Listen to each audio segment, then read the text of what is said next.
la messe est aussi un repas,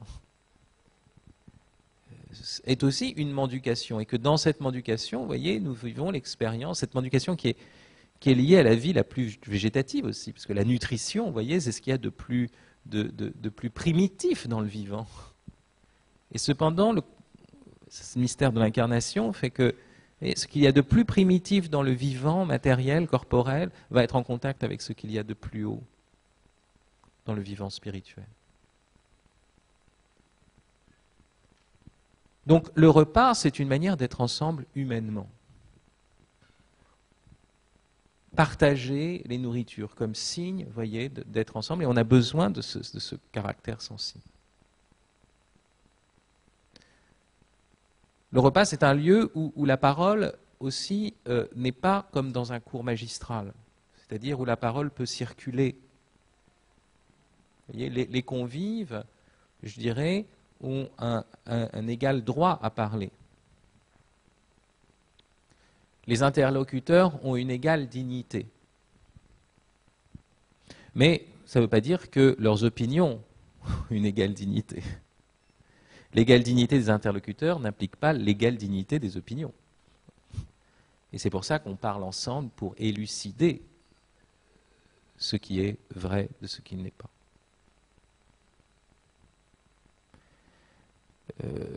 Platon a écrit un banquet. Et Platon croyait que la vérité ne pouvait advenir qu'au sein d'un dialogue. C'est pour ça que les œuvres de Platon sont toujours des dialogues. Et Socrate dit, vous savez, Socrate qui dit « je sais que je ne sais rien ». Alors on lui dit « oui, Socrate, tu fais semblant de ne pas savoir, en fait tu es un hypocrite ». On a parlé de l'ironie socratique. Et tu fais semblant, c'est exprès pour perturber ton adversaire, et hop, après, tu l'as, quoi, par derrière. Non, c'est pas du tout ça. Socrate dit, bien sûr que moi, j'ai sans doute que la vérité, j'ai dû la rencontrer d'une certaine façon, mais je ne sais pas pour toi. Je ne sais pas à ta place. Et il dit, d'une certaine façon, il y a quelque chose de très fort dans la pensée de Platon, qu'on ne trouvera pas chez Aristote. C'est l'idée que, pourquoi cette idée de maïotique, vous savez, cette idée de faire accoucher les âmes. Ça suppose que la vérité ne vient pas de l'extérieur, mais doit naître d'un processus vital à l'intérieur de l'interlocuteur. Et donc, Socrate explique que moi, j'ai ma relation à la vérité, mais je ne connais pas ta relation à la vérité. S'il y a rencontre personnelle, cette rencontre personnelle, je ne la connais pas encore, c'est toi qui dois la vivre. Donc c'est vrai sous ce rapport que je ne sais rien, et que moi je peux simplement t'accompagner pour faire cette rencontre, mais en dernier lieu, cette rencontre m'échappe, et je dois m'effacer. Et la parole de Jean-Baptiste, hein, il faut qu'il croisse et que je diminue. C'est le propre d'un signe. Un signe s'efface au profit de la réalité qu'il désigne.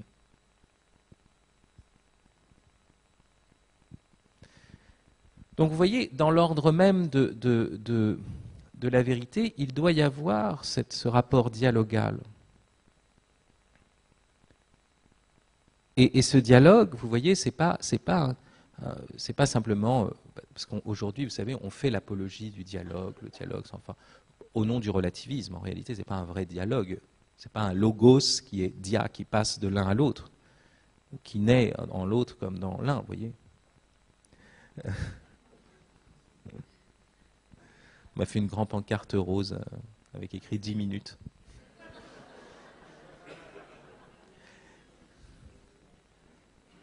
Ce qui suppose que la personne qui m'a donné cette information pense que je sais ce que vont faire 10 minutes, alors que n'ayant pas de montre, vous voyez, il se peut que je prenne une demi-heure pour 10 minutes.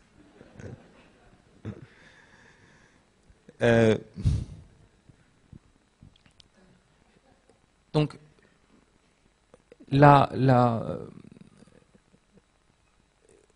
on parle du dialogue souvent pour défendre le relativisme, mais ce n'est pas un vrai dialogue. Vous voyez, le dialogue suppose, je vous ai dit, égale dignité des personnes qui rentrent en dialogue, mais pas égale dignité des opinions. Sinon, il n'y a pas de vrai dialogue. Sinon, en fait, on est là pour... On se plante l'un devant l'autre, il dit, bon, à la fin, on dit, mais de toute façon, toi, tu as tes idées, moi j'ai mes idées, chacun rentre chez soi.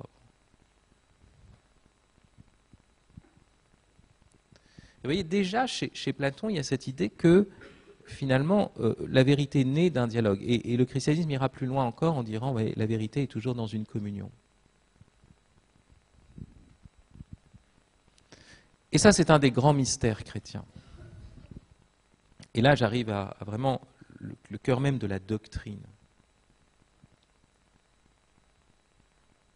Dieu nous a sauvés en se faisant l'un d'entre nous. Il ne nous a pas sauvés de l'extérieur. Il s'est fait l'un d'entre nous. De telle sorte que c'est à partir d'une communion qu'il nous sauve. C'est à partir d'une manière d'être ensemble. Votre interlocuteur n'est pas un client, n'est pas une proie, n'est pas une manière de faire monter le chiffre d'affaires des conversions. Ça n'a rien à voir avec ça. Rien à voir avec ça. Vous devez d'abord vivre la communion. Vivre la communion entre vous. Nous devons vivre la communion entre nous. Et les gens qui viennent à un parcours alpha, les gens qui viennent dans des maisons même... j'ai déjeuné la semaine dernière avec Kiko Arguello, donc qui est le fondateur du chemin néo-catéchuménal, qui est un des plus gros mouvements dans le monde, en tout cas dans l'Église catholique. Je me demande si ce n'est pas celui qui a pris le plus d'ampleur. Ils ont 86 séminaires dans le monde, ils sont plus d'1 million. Et donc, il me disait, mais les gens viennent dans nos maisons, des gens qui sont complètement athées, des gens qui... Et ils disent, mais on n'a jamais vu cette communion-là. On n'a jamais vu cet accueil-là. Pour nous, c'est quelque chose vraiment de neuf. Et vous voyez, si nous sommes capables de vivre la communion, à ce moment-là, les choses vont se vivre. Souvent, les gens ne vont pas au christianisme parce que d'une certaine façon, ils n'ont pas rencontré de vrais chrétiens, de chrétiens vivant vraiment dans le Christ. Mais vous voyez, cette exigence de communion est première, avec cette exigence donc d'hospitalité totale. Donc ça n'a rien à voir, le dîner, l'accueil n'a rien à voir avec un marketing. C'est la doctrine même, c'est la manière dont le Christ nous a sauvés. Et parfois même, je dis, est-ce que finalement il y a un message chrétien? Est-ce que finalement il y a une doctrine chrétienne? Oui, sans doute. Mais ce message, c'est pour nous dire que finalement, ce qui est important, c'est le messager. Ce qui est important, c'est la relation du messager de son interlocuteur. Ce n'est pas de dire, voilà, nous sommes des personnes, et puis nous, différentes personnes, vous voyez, on doit se soumettre à une règle générale qui est en haut, de telle sorte que chacun doit s'aliéner d'une certaine façon, abandonner quelque chose de ce qu'il est réellement, pour se soumettre à une catégorie générale qui va être telle loi, telle norme, telle... Est-ce qu'il y a vraiment des choses de ce genre dans le christianisme?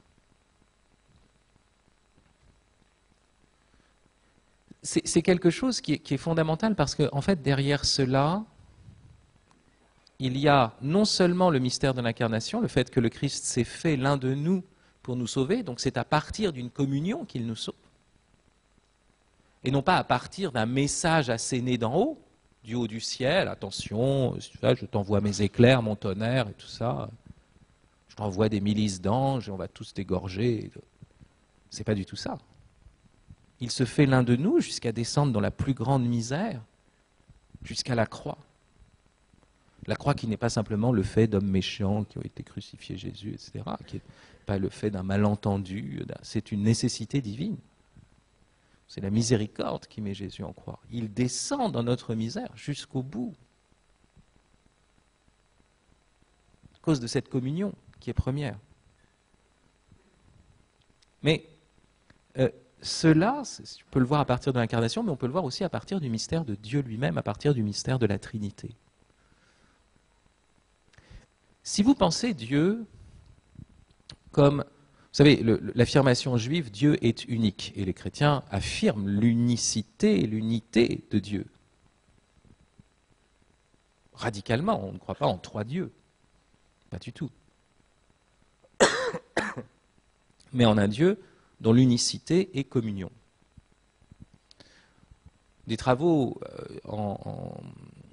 sur les antiquités juives et sur la manière de concevoir la foi par les juifs à l'époque biblique ont montré que l'affirmation Dieu est un n'est pas une affirmation seulement sur la nature divine ou la nature de la personne divine. C'est-à-dire qu'il n'y aurait qu'une seule personne divine. Dans le langage biblique, Dieu est un veut dire Dieu est fidèle. Il est unique au sens où il ne change pas et ce qu'il a promis, il l'accomplira. Ça avait d'abord ce sens-là. Puis après, certains l'ont entendu, bon Dieu, il n'y a qu'une seule personne divine, voilà. Et affirmation qu'on va trouver dans le judaïsme en fait tardif et puis qu'on va trouver affirmée de manière là, je dirais, massive, monolithique dans l'islam. Et quand je dis monolithique, c'est vraiment au sens propre, parce que Dieu est al-samad, ça veut dire l'impénétrable. Ce mot veut dire, vous savez, quand vous coulez un métal, il n'y a pas de bulle à l'intérieur, il n'y a pas de paille qui reste dans ce métal. Donc c'est un bloc impénétrable. De telle sorte que, d'une certaine façon, quand Dieu est soit un océan informe d'intelligibilité, un bloc impénétrable, alors on va dire il faut se soumettre. Vous voyez, il y a un truc qui vient... Non. Mais quand on vous dit non, l'unité de Dieu c'est une communion de personnes. Alors vous vous dites, mais alors ça veut dire que là où il y a communion de personnes, il y a du divin. D'abord là. Et qu'il ne s'agit pas de soumettre les personnes à une doctrine, parce que la doctrine nous explique que la vérité, c'est la communion des personnes. Pas une communion superficielle, hein, bien sûr. Hein. Vous pouvez dire, ah oui, dans une partie fine, dans une orgie, il y a peut-être communion des personnes. Non, en fait, non, pas du tout. Hein, C'est pas possible parce que ce n'est pas les cœurs qui sont en communication. Ce n'est pas les personnes en tant que personnes. Vous voyez, ce sont des frictions de muqueuses et chacun qui est replié sur son petit plaisir privatif. C'est pas ça. Non, c'est une communion à partir du cœur où je reconnais le mystère de ta personnalité, où je reconnais qu'un Dieu est mort pour toi. Alors moi, qu'est-ce que je dois faire? Même si tu as une sale gueule, même si tu m'es parfaitement antipathique, un Dieu est mort pour toi. Et c'est une chose... Et vous voyez, là où il y a cette urgence qui va de soi, c'est que ce qui est premier, c'est cette communion.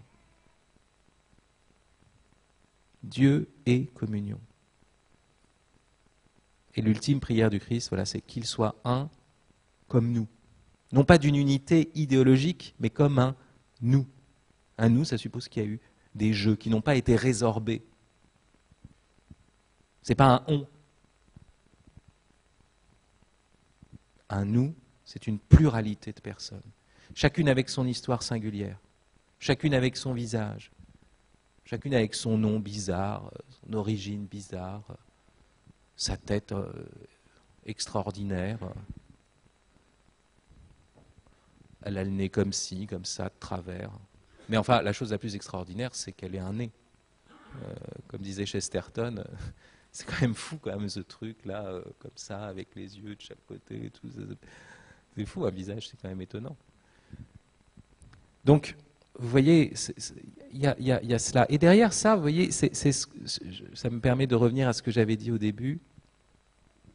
Il y a cette confiance. Cette foi que la personne a été créée par et pour Dieu.